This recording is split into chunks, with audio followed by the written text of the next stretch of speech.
Là, on arrive dans une autre situation, on nous demande l'ablation de Bakri. Ça se fait souvent en suite de couches, parfois au bloc opératoire, quand il y a un risque de récidive de saignement assez important.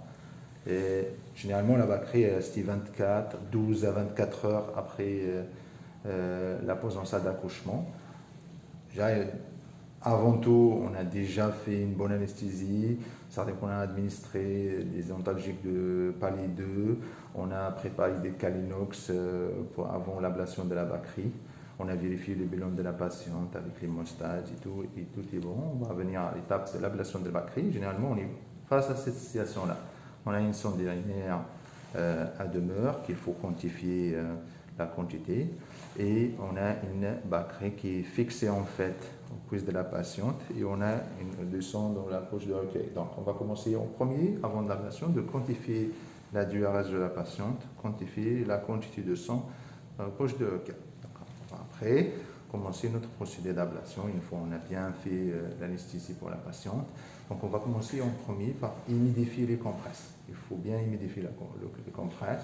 La patiente, elle peut être dans son lit ensuite de couche, pas de problème. On va bien humidifier les compresses en préalable, du Calinox. Après, on va commencer en premier par dégonfler la Bakri.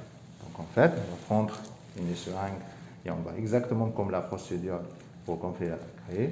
On va commencer à aspirer le contenu de la seringue et quantifier. Généralement, la quantité qu'on a injectée dans la Bakri, elle est précisée sur le dossier. Mais ce n'est pas grave, même si vous ne l'avez pas, de toute façon, vous allez exféler complètement.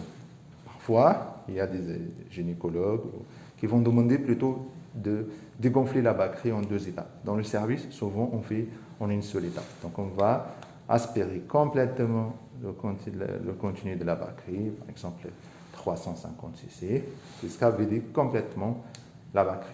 Après, on a déjà en amont humidifié nos compresses. Et donc, ce qu'on va faire, doucement, et on va aviser la patiente, on va lui dire, voilà, donc la patiente, elle va sentir un peu, donc on va tirer les compresses et on va humidifier au fur et à mesure les parois vaginales et que les compresses, jusqu'à tirer complètement les compresses en dehors des vagins.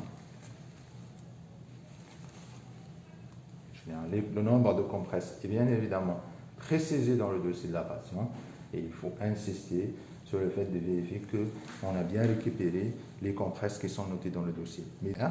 Donc, une fois qu'on a dégonflé notre Bakri, vous allez voir qu'il va venir spontanément par la pression dans la cavité utérine.